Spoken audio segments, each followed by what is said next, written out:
জনহয়রানি করার চেষ্টা করতেছে। যে মেয়েটাকে ভালো লাগবে সেই মেয়েটাকে ভালো পজিশন উঠে দিবে।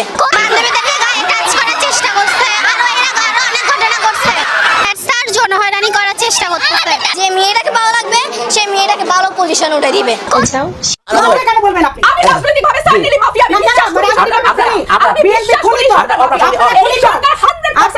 মাফিয়াগিরি তারেক রহমান করে।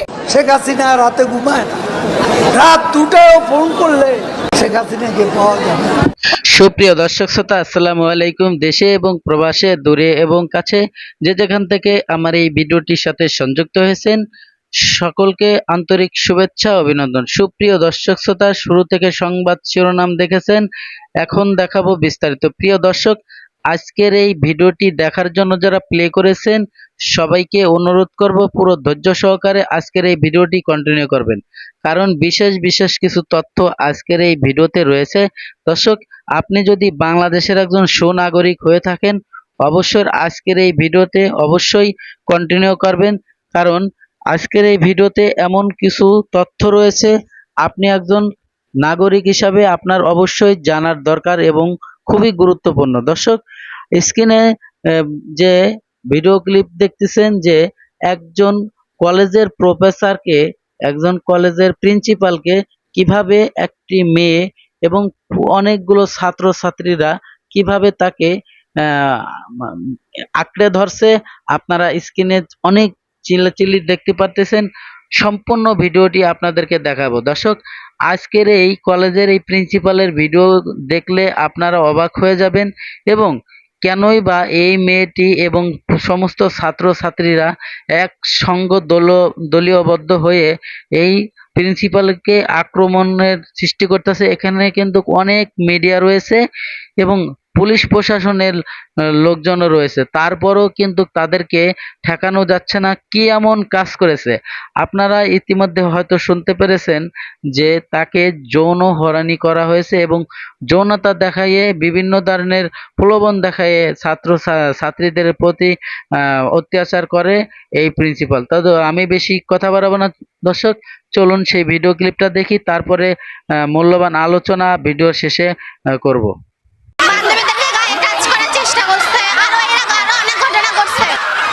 জনহয়রানি করার চেষ্টা করতেছে। যে মেয়েটাকে ভালো লাগবে সেই মেয়েটাকে ভালো পজিশন উঠে দিবে। কোন মেয়ে হেড টিচারের কাছে সেফটি না।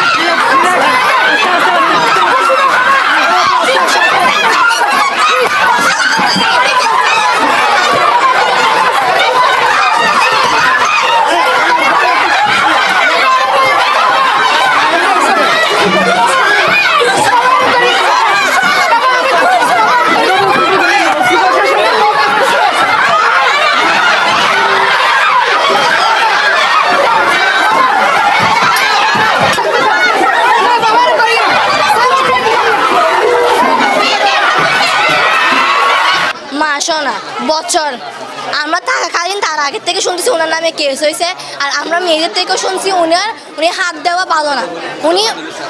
আমি মুখের থেকে বের করবো কিভাবে? ওনার থেকে যাকে ভালো লাগে তাকে, যে পজিশনে যে মেয়েটাকে ভালো লাগবে সেই মেয়েটাকে ভালো পজিশন উঠে দিবে। স্যার জনহয়রানি করার চেষ্টা করতেছে, বান্ধবীদেরকে গায়ে টাচ করার চেষ্টা করছে, আরো অনেক ঘটনা করছে। ওটা খুব মানে কি প্রাইভেটলি হয়েছিল, খুব মানে জানাজানি হয়নি। আমরা এটা একটা তথ্য পেয়েছি, একদম খুব একদম চুপিসারেই হয়েছে বলতে গেলে কাজটা। তাহলে একটা গার্লস স্কুলে উনাকে আবার গার্লস স্কুলে কেন আনা হবে? উনাকে ট্রান্সফার করে এক স্কুল থেকে আরেক স্কুলে নেওয়া যাবে না। উনার বরখাস্ত চাই আমরা, একদম অব্যাহতি। উনি এই চেয়ারে বসার যোগ্যতা উনার নাই, এই চেয়ারে বসার যোগ্যতা উনার নাই। উনি মেয়েদের সাথে এত বাজেভাবে, উনি একজন শিক্ষক, আমরা বাবা মায়ের পরে শিক্ষককে স্থান দিই। আচ্ছা হ্যাঁ, উনি কি ওই শিক্ষক ওই স্থানে যোগ্য? এগুলো একটা মিথ্যা কথা, সম্পূর্ণ বানোয়াট কথা। না, কখনো না, এরকম কোনো অভিযোগ কারো কাছে যায়নি। এরকম বিষয় হলে তো লোকাল কাউন্সিলের কাছে অভিযোগ যেত, মাননীয় মেয়র মহোদয়ের কাছে অভিযোগ যেত। কিছু মেয়ে এবং ওদেরকে আমার কিছু শিক্ষক এবং এলাকার কিছু লোকজন এগুলোকে ইন্ধন দিয়েছে। এরকম মাননীয় মেয়র মহোদয়ের কাছে কোনো অভিযোগ নাই, প্রধান শিক্ষা কর্মকর্তার কোনো অভিযোগ নেই। এভাবে বাইবি অভিযোগ করে এগুলো তো সিন ক্রিয়েট করা। আমাদের এখানে যৌন হয়রানি করানো হচ্ছে হেড স্যার গায়ে হাত দিচ্ছে, উনি পার্সোনালি ওনার রুমে ডেকে আমাদের সাথে খারাপ বিহেভ করতেছে। আমরা একটা গার্লস স্কুলে পড়ে আমাদের যদি নিরাপত্তা না থাকে আমরা কোথায় যাব? কোন মেয়ে হেড টিচারের কাছে সেফটি না, হেড টিচারের কাছে যদি একটা মেয়ে যৌন হয়রানি হইতে হয় সেই জায়গায় আমরা প্রত্যেকটা মেয়ের নিরাপত্তা কেমনে দিব? ওনাকে আমরা স্কুল থেকে বহিষ্কার করতে চাই, ওনার শাস্তি চাই, ওনার বিচার চাই, আমরা ওনার বিচার চাই।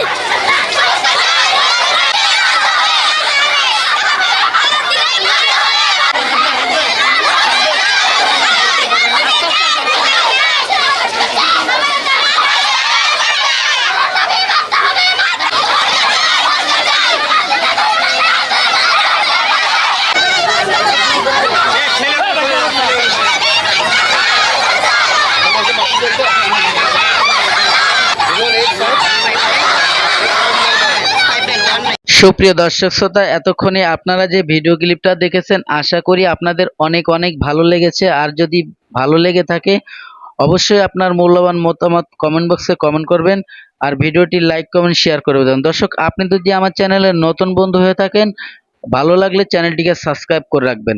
দর্শক, এখন আপনাদের সাথে আরো একটি ভিডিও ক্লিপ শেয়ার করব, একে একে কয়েকটা ভিডিও শেয়ার করব। অবশ্যই ধৈর্য সহকারে কন্টিনিউ করবেন, কারণ এখন আপনাদের সাথে যে ভিডিও ক্লিপটা শেয়ার করতে চাচ্ছি জ্বালামুখী বক্তব্য দেয় আমাদের বাংলাদেশের সংসদ সদস্য রুমিন ফারহানা এবং আওয়ামী লীগের আর এক এমপি রয়েছে, তিনিও রুমিন ফারহানাতে কম না বলা চলে। দুই বাঘিনী দুই দলের থেকে লেগেছে একজন টপ শোতে। দর্শক, টপ শোতে আমরা অনেক সময় দেখে থাকি মারামারি, হাতাহাতি, লটকালটকি চলে। তো এভাবে কখনোই দেখিনি ব্যারিস্টার রুমিন ফারহানা একজন আক্রমণ করতেছে এবং অন্যদিকে আর এক সংসদ সদস্য রুমিন ফারহানার উপরে আক্রমণ করতেছে। তো দর্শক, এই অবস্থা আছে আমাদের বাংলাদেশের টপ শোতে। তো এখন আপনাদের সাথে সেই ভিডিও ক্লিপটা শেয়ার করব, আর ভিডিওটি অবশ্যই খুব গুরুত্বপূর্ণ, অবশ্যই পুরো ফুল ভিডিও কন্টিনিউ করবেন। আপনি তো যে দেশের একজন সুনাগরিক হয়ে থাকেন, আজকের এই টপ শোতে যে সমস্ত আলোচনা হয়েছে কি নিয়ে এনাদের মধ্যে একটা ঝগড়া বিবাদ সৃষ্টি হলো, অবশ্যই আজকের এই ভিডিওটি কন্টিনিউ করবেন, তাহলে আপনারা বুঝতে পারবেন যে কি হয়েছিল ব্যারিস্টার রুমিন ফারহানা। তো ব্যারিস্টার রুমিন ফারহানা উনি কিন্তু বিএনপির পক্ষ থেকে দলীয়বদ্ধ হয়ে কথা বলছিল এবং আমাদের সাথে আর এক ম্যাডাম আছে এমপি মহোদয়, উনিও সংসদ সদস্য। তো দুই সংসদ সদস্য যখন এক জায়গা হয়েছে এই ধরনের জ্বালামুখী বক্তব্য একসঙ্গে দিতে যে একটু হস্তাহস্তি দস্তাদস্তি হয়েছে। তা চলুন সেই ভিডিও ক্লিপটা দেখি, তারপরে অবশ্যই আপনার মূল্যবান মতামত কমেন্ট বক্সে কমেন্ট করবেন। আর ভিডিও শেষে খুব গুরুত্বপূর্ণ আলোচনা আছে, চলুন আমরা সেই ভিডিও ক্লিপটা দেখি। দেখতে চাও?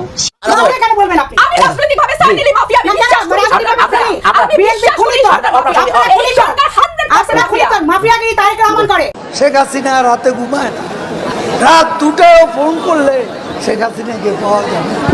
ভ্রমণ কেন কর্মসূচিতে হবে? বাংলাদেশের বুকের উপর যে ট্রেন চলবে, ড্রাইভার থাকবে দিল্লির, সবকিছু মনিটরিং করবে দিল্লি। এটি হলো দেশ বিক্রির চুক্তি। ভারতীয় লোকসভার বা ভারতের যে সংসদ, সেই সংসদের অধিবেশন চলছে এবং সেই সংসদকে কেন্দ্র করে ফ্লোরে অর্থাৎ লোকসভার ভিতরে সরকারি দল নরেন্দ্র মোদীর বিজেপির সদস্য রাজনৈতিকভাবে সাইকেলি মাফিয়া, আমি বিশ্বাস করি আপনি বিএনপি খুনি তো, আপনারা খুনি তো, আপনারা খুনি তো, মাফিয়াগিরি তারেক রহমান করে। আমার মাননীয় প্রধানমন্ত্রীর জন্য খারাপ লাগে এই কারণে যে উনি নানান রকম অপবাদ ঘাড়ে নিয়েও তার দলকে যে কোনো উপায়ে ক্ষমতায় আনছেন, রাখছেন, 300 জন এমপিকে বিনা ভোটে সংসদে রাখছেন এবং তাদের নানান রকম সুযোগ সুবিধা তারা পাচ্ছে এই ভদ্রমহিলার কল্যাণে। কিন্তু উনি কি বলেন এটা ওনার দলের কেউ খেয়াল করে শোনেও না। আমি কয়েকটা হেডলাইন বলি। বাংলা ট্রিবিউন 38 মে 2018, ভারতকে যা দিয়েছি সারা জীবন মনে রাখবে শেখ হাসিনা। ntvbd.com, ভারতকে যা দিয়েছি সেটা তারা সারা জীবন মনে রাখবে। 30 মে 2018। আগে লাইনগুলি পড়েন। আমি শুধু একটা লাইন বলেছি। গ্লাসে অর্ধেক পানির মতো কথা বলেন। তাহলে ওনার পুরো বিবৃতি পড়ি। ওকে ফাইন, চলেন, ওই সময় যদি থাকে চলেন আসেন পুরো বিবৃতি পড়ি। আওয়ামী লীগ সরকার ভারতকে যা দিয়েছে দেশটি তা সারা জীবন মনে রাখতে হবে বলে মন্তব্য করেছেন শেখ হাসিনা। আরো শুনবেন? বলবো? আপনি সময়ও টানবেন, আপনি বক্তব্য জানতে চাইবেন। আমি একটা কথা বিনীতভাবে বলবো, খুবই বিনীতভাবে বলবো, প্রধানমন্ত্রী আপনার দলের নেত্রী, আপনার দলের নেত্রী, আপনার প্রধানমন্ত্রী আপনি ওনার বক্তব্য- আপনারা ওনার বক্তব্য জানেনই না। উনি আপনাদের নেত্রী বানান বলতে পারেন, আমরা জানি না। একজন বলে জি প্রধানমন্ত্রীর জন্য খারাপ লাগলে যদি খারাপ লাগতো সেটা আপনার বাবার লাগতে পারতো, বা আপনার বাবার জন্য আপনার বাবা বঙ্গবন্ধুর জন্য আপনার বাবার খারাপ লাগতো। আপনি তো প্রধানমন্ত্রীর জন্য খারাপ লাগবে না। প্রধানমন্ত্রী সমালোচনা করবেন, আবার আপনি সংসদে যোগ দিয়ে গাড়ি বাড়ির জন্য এই কথাগুলো কি relevant? না, প্রধানমন্ত্রী আমি সমালোচনা করবেন। যেই লাইনটা বলেছিলাম, এটা কি সরকার নিউজে আসে না? না, আপনি আমার কথা শুনবেন। প্রধানমন্ত্রী সমালোচনা করবেন, এই লাইনটা কি উনি বলেছেন না বলে নাই? মানে মাফিয়া, আবাসাই মাফিয়া সরকারের কাছে উনি অ্যাপ্লিকেশন করে জমি নেবেন, গাড়ি নেবেন, সেটা কেন আপনি কি করে জানেন? আপনি কেন? আপনি জমি একজন withdraw করেছি, আমি সেটা জানি না। আপনি আমি withdraw করেছি। আপনি যেটা বলেন সেটা বিশ্বাস করেন না। Certainly বিশ্বাস আপনি করি। বিশ্বাস এবং করেন না। জমির application যদি বাবা, আপনি তুলে বাবা, ধরেন, আপনি- মাফিয়া তো- তাহলে কেন বলবেন আপনি? আমি রাজনৈতিকভাবে certainly মাফিয়া, আমি বিশ্বাস করি। আমি বিশ্বাস করি। এই সরকার 100% মাফিয়া। মাফিয়াগিরি তারেক রহমান করে। মাফিয়া সরকার প্রমাণ করেছেন। আপনারা প্রমাণিত। তাদের সময় কেন? না বাবা, আমরা একটু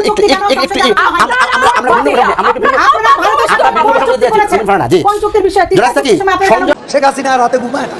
রাত 2টায়ও ফোন করলে শেখ হাসিনাকে পাওয়া যাবে না। তিনি মানুষকে নিয়ে ভাবে, রাত জেগে জেগে মানুষকে নিয়ে ভাবে, মানুষের কষ্ট কিভাবে দূর করা যায় এই নিয়ে বঙ্গবন্ধু কন্যার ঘুম থাকে না।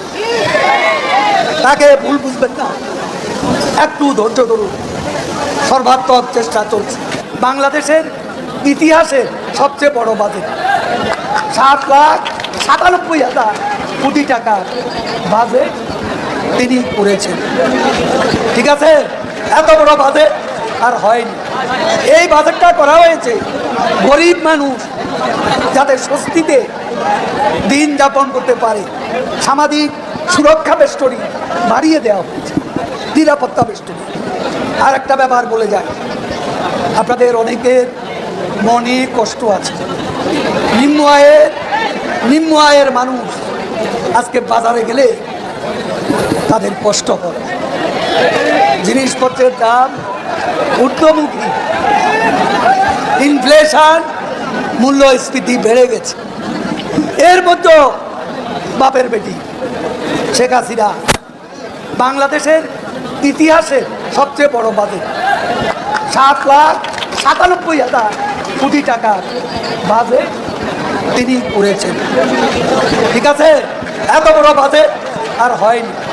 এই বাজেটটা করা হয়েছে গরিব মানুষ যাতে স্বস্তিতে দিন যাপন করতে পারে।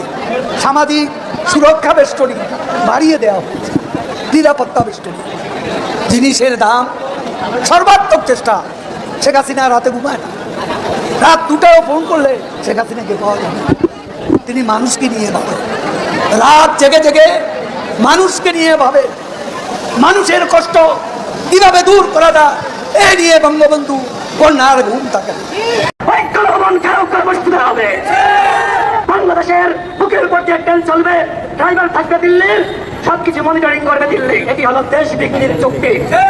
অনতিবিলম্বে এই দেশ বিক্রির চুক্তি বাতিল করতে হবে, অন্যথায় গণ অধিকার পরিষদের নেতৃত্বে ঐক্যভবন ঘেরাও কর্মসূচি হবে। আওয়ামী লীগ যে ভীষণ 41 হাজারিয়েছে, এর অর্থ হলো বাংলাদেশকে ভারতের অঙ্গরাজ্য বানাবে। এবং বাংলাদেশের প্রধানমন্ত্রী তিনি যতদিন বাঁচেন তিনি ভারতের মুখ্যমন্ত্রী হয়ে বাঁচতে চান। আমরা সেটি মেনে নিতে পারি না বন্ধুগণ।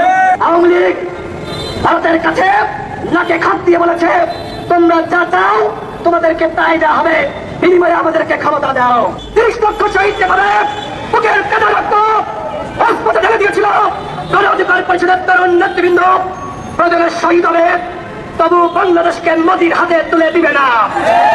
শেখ হাসিনা এইবার ভারতে গিয়ে দেশ বিক্রির চুক্তি করে এসেছে, অথচ তিনি সাংবাদিক সম্মেলন করে বলছেন, কোথায় দেশ বিক্রি করলাম? আপনি যখন বাংলাদেশের বুকের উপর দিয়ে ভারতীয় ব্যবস্থাপনায় ভারতীয় ট্রেন চলবে, আর আপনি বলেন আপনি দেশ দেন নাই, বিক্রি করেন নাই। আমরা এর আগে দেখেছি বাংলাদেশ থেকে ট্রেন কলকাতায় যায়, কলকাতা থেকে বাংলাদেশে আসে, কিন্তু যখন কলকাতার মধ্যে বা ভারতের মধ্যে প্রবেশ করে তখন যাওয়ার সাথে সাথে ড্রাইভার চেঞ্জ হয়ে যায়, ব্যবস্থাপনা চেঞ্জ হয়ে যায়। কিন্তু এখন যেটি করা হয়েছে, এখন দিল্লির ব্যবস্থাপনায় বাংলাদেশের বুকের উপর দিয়ে ট্রেন চলবে, ড্রাইভার থাকবে দিল্লির, সবকিছু মনিটরিং করবে দিল্লি। এদিকে মেনে নিয়ে যায় বন্ধুগণ। প্রিয় দর্শক, ধৈর্য সহকারে যারা আমার এই ভিডিও ক্লিপটা দেখেছেন, আর হয়তো বা আপনাদের ভালো লেগেছে, আর যদি ভালো লেগে থাকে অবশ্যই আপনার মূল্যবান মতামত কমেন্ট বক্সে কমেন্ট করে জানাবেন। এবং ভিডিওটি যদি ভালো লাগে, চ্যানেলটিকে যদি সাবস্ক্রাইব করতে মন চায় অবশ্যই সাবস্ক্রাইব করে রাখবেন পরবর্তী ভিডিও পাওয়ার জন্য। দর্শক, আজকের মতো ভিডিও থেকে বিদায় নেব। সবাই ভালো থাকবেন, সুস্থ থাকবেন। আল্লাহ হাফেজ।